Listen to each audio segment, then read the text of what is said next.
सोनभद्र से बड़ी खबर है, जहां यूपी सोनभद्र से बड़ी खबर निकलकर सामने आ रही है। एससी छात्रावास में अधीक्षक की कार्यशैली पर सवाल उठाए जा रहे हैं। देखिए ये रिपोर्ट। बारूद में धमकों से दहशत, आबादी के बीच खनन का विरोध हुआ तेज। माले और अखिल भारतीय किसान महासभा ने तहसीलदार को सौंपा ज्ञापन। गांव में आबादी से मात्र 25-30 मीटर दूरी पर खनन का आरोप। ब्लास्टिंग में पत्थर उड़कर मकानों पर गिरने का लगता है लगातार आरोप। ग्रामीणों ने बताया, ब्लास्टिंग से पूरे गांव में भय और दहशत का माहौल है। पास में मौजूद प्राथमिक विद्यालय के पास ब्लास्टिंग से बच्चों की सुरक्षा पर चिंता। जीवन दयानी हैंडपंप के सूखने का भी लगाया आरोप। खनन के खिलाफ विरोध करने पर धमकी और दबाव बनाने का आरोप। आबादी के बीच खनन पर तत्काल रोक लगाने की मांग। संबंधित खनन पट्टा निरस्त कराने की भी उठाई मांग। कार्रवाई न होने पर आंदोलन को लखनऊ और दिल्ली तक ले जाने की चेतावनी। प्रशासन से तत्काल हस्तक्षेप कर ग्रामीणों की सुरक्षा सुनिश्चित करने की मांग। ओबरा तहसील क्षेत्र के खैरटिया गांव स्थित में डीएसएम माइनिंग का मामला। आज आप लोग तहसील ओबरा में आए हुए हैं और भारी संख्या में महिला पुरुष हैं। आप लोगों की समस्या क्या है और अपना परिचय सहित बताएं। एक तो मैं भाकपा माले के जिला सचिव सुरेश कोल, और खरटिया में जब ये मामला चल रहा था, अपने तरीके से वहाँ के मजदूर किसान लड़ रहे थे, और जब बारूद लगातार उड़ता रहा, उस लोगों के घर पे गिरता रहा पत्थर। इसके पहले गीता जी के गाय के चोट लगा, तो ये पूरा 1500 रुपया दे के उस पर समझौता कराया जा रहा था। तो ये लोग कहें कि हम लोग पैसा नहीं लेंगे, बारूद उड़ाना बंद किया जाए। तब ये लोग संपर्क हम लोगों की पार्टी से की है, तो हम लोग इस पे तत्काल हमारे अपने लोगों को जांच के लिए लोगों को भेजे। कामरेड हमारे ईश्वर जी हैं किसान सभा के, इनके जरिए हम लोग पूरा जांच पड़ताल जब कराया गया, तो बस्ती से कम 30 मीटर दूरी पे खदान है। एक तो जियो इनका क्या कहता है, हम लोगों से बार बार बातचीत करा कि भाई जियो क्या है और जियो के माध्यम से कैसे आप खदान चला रहे हैं। तो इस पे हम लोग बात कर रहे थे, तो कहे कि भाई खदान बंद हो जाएगी, लेकिन कह रहे हैं लोग खदान नहीं बंद हुआ। 2 दिन 4 दिन के लिए बंद हो रहा है, इसके बाद फिर बारूद उड़ाया गया। हम कल मौके पे थे 17 तारीख को, और वहाँ हम लोग मौके पे बैठे थे और 12:47 पे बारूद उड़ाया गया। उस समय उड़ाया गया था कि जिस समय बच्चों का छुट्टी हुआ। जब छुट्टी हुआ, रास्ते पे बच्चे जब जा रहे थे, घर के आसपास लोग द्वार पे अपना लोग गर्मी के महीने में बैठे हुए थे, उमस इतना है, और जब बारूद उड़ाया गया तो उनके घर पे उनके अगल बगल पत्थर गिरा। जब उसमें हमारे लोग उनसे कहने गए तो उल्टा इन्हीं लोगों को फंसाया जा रहा है कि ये लोग हम लोगों को पत्थर मारती हैं, हम लोगों को गाली देती हैं। हम कह रहे हैं कि हम आपके खदान पर नहीं जाएंगे, लेकिन हम चाह रहे हैं कि खदान जो चल रहा है बस्ती के लगे, खदान तत्काल बंद हो और इस पे बारूद उड़ाना बंद किया जाए।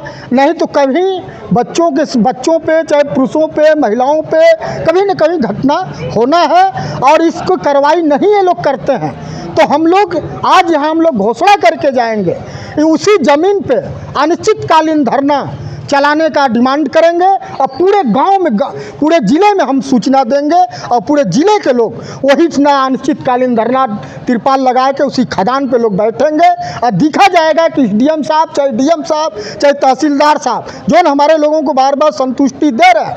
इस सवाल को यही नहीं, यहाँ के माध्यम से हम धरना देते हुए हम दिल्ली में हमारे जो छात्र हमारा आंदोलन चला रहे हैं, वहाँ भी इस सवाल को लेके अभी भेजेंगे। 20 तारीख को वहाँ कार्यक्रम होने जा रहा है दिल्ली में, इस प्रश्न को भी उसमें जोड़ा जाएगा। यहाँ से भी नौजवान दिल्ली जा रहे हैं, और हमारे साथी इस सवाल को लेकर लखनऊ भी जाएंगे। इस प्रश्नों को लेके हम लोग बड़ा आंदोलन करेंगे, और ज़रूरत होगी तो डीएम के पूरा चक्का जाम गेट पे करके बैठा जाएगा। अभी बाकी अनिश्चितकालीन धरना हम लोग देख लेते हैं, इनका 2 दिन 4 दिन 10 दिन के तहसीलदार साहब मीटिंग करके क्या हम लोगों को प्रस्ताव बताते हैं, लेकिन इसके बाद हम लोग तत्काल तब अनिश्चितकालीन धरना गीता के नेतृत्व में, परमेश्वरी के नेतृत्व में वहाँ अनिश्चितकालीन धरना चलेगा खदान। क्या सोनभद्र के अधिकारियों से आप संतुष्ट नहीं हैं, बार बार अपनी मांगों को रख रहे हैं? तो नहीं, संतुष्ट नहीं है, क्योंकि हम डीएम साहब के लगातार फ़ोन पे हैं, फ़ोन कर रहे हैं, लेकिन वो फ़ोन का जवाब नहीं दे रहे हैं। जब मौके पर हम लोग जा रहे हैं तो वहाँ से चले जा रहे हैं, जो उनकी मैं सूचना देके लगातार। क्या आपके मामले को जो सोनभद्र के अधिकारी अनदेखा कर रहे हैं? अनदेखा एकदम किया जा रहा है। इतने नहीं, उनका मानसिकता जो है। क्या मांग है आपकी? मांग हमारा है कि खदान पहले बंद हो और वहाँ जो बारूद उड़ाई जा रही उसको बंद किया जाए, और इस इलाके में खदान चलाने से पहले जो गर्दा उधिरा रहा है, इस इलाके में टीबी के बीमारियाँ हो जा रहे हैं, लकवा लोगों को लग जा रही है। ये अधिकतम इस ओबरा और इस इलाके में लगातार ये बीमारी चल रही है, पर्यावरण। तो इस पे हमारे किसान सभा के साथी हैं नंदलाल जी, ये भी। अपना परिचय बताइएगा। मेरा नाम नंदलाल यादव, मैं अखिल भारतीय किसान महासभा का सोनभद्र का जिला संयोजक हूँ। और हम लोग जो ओबरा तहसील के ठीक नाक के नीचे है खैरटिया गांव सभा के सवाल को लेकर के यहाँ आए हुए हैं। और हमारे पीछे आप देख रहे होंगे कि वहाँ के जो भी प्रभावित ग्रामीण हैं वो भी लगातार इसको लेकर के संघर्ष में हैं और हमारे पीछे आए हुए हैं। हम लोग इस बात को उठा रहे हैं कि ठीक गांव के बीच में 25 से 30 मीटर की दूरी पर अवैध खनन हो रहा है और वहाँ से ब्लास्टिंग हो रही है, पत्थर उड़ रहे हैं, मवेशियों को लग रहे हैं, बच्चों को भी लगने की संभावना है। जो खपरेल और सीट के घर हैं वो टूट जा रहे हैं। और भी कल की ही बात है कि 12:47 पे एकाएक वहाँ ब्लास्टिंग हुई और अफरा तफरी की स्थिति हो गई। ये स्थिति है जिसको लेकर के लोग वहाँ भयभीत हैं और अपने जीवन जीने के जो उनके अधिकार हैं उनको लेकर के वो चिंतित हैं कि आज आज़ादी के बाद भी आज हमारा जीवन सुरक्षित है कि नहीं है, हमारे पानी पीने का जो अधिकार है वो सुरक्षित है कि नहीं है, हमको साफ़ हवा लेने का जो अधिकार है वो सुरक्षित है कि नहीं है, हमारा जीवन और पर्यावरण, शिक्षा, चिकित्सा सुरक्षित है कि नहीं, इसको लेकर के लोग चिंतित हैं। बगल में ही प्राइमरी स्कूल है, वहाँ के लड़के भी चिंतित हैं। और सड़क पे कभी भी कोई भी दुर्घटना हो सकती है। माफियाओं के टिपर लगातार गिट्टी लाद करके आ जा रहे हैं, बोल्डर लाद करके आ जा रहे हैं और वहाँ अफरा तफरी की स्थिति है। क्षेत्र से कितनी दूरी पे खनन है? 25 से 30 मीटर।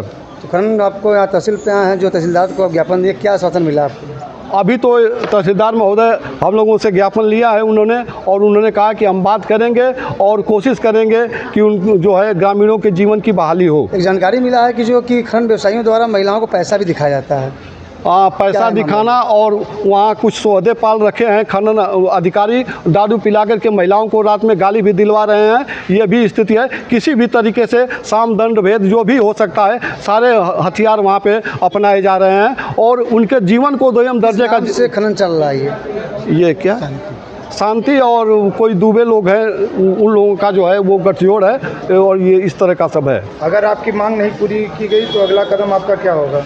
हमारी लड़ाई, हम तो पीछे हटने नहीं जा रहे हैं, इसलिए कि हम गरीबों की प्रतिनिधि पार्टी हैं और हमारे लिए ये जीवन से और संवेदना से जुड़ा हुआ मामला है। इसको हम ओबरा तक में तो उठाएंगे ही, पूरा जिले का सवाल भी होगा। और हमारे जिला सचिव ने जैसा ऐलान किया है कि इसको हो सकता है कि हमारे जैसे आयशा और सफाई के छात्र नौजवान दिल्ली में जूझ रहे हैं सोनम वांगचुक के साथ, हो सकता है कि 20 जुलाई के जो प्रदर्शन होने जा रहा है दिल्ली में, वहाँ भी ये सवाल उठे। इसको लखनऊ तक, माने कहने का मतलब कि किसी भी तरीके से जीवन के जो अधिकार है, ग्रामीणों के जो मौलिक अधिकार है, नागरिक अधिकार है, उनकी सुरक्षा करने के लिए हमारी पार्टी और हम एकदम से कृत संकल्पित हैं और किसी भी स्तर पर जा सकते हैं इस लड़ाई को। लोग जो भी लोकतंत्र के जो भी तौर तरीके हो सकते हैं उनको हम अपनाएंगे और आगे बढ़ेंगे और ग्रामीण भी जो है तत्पर हैं और एकदम से माने ये स्थिति है।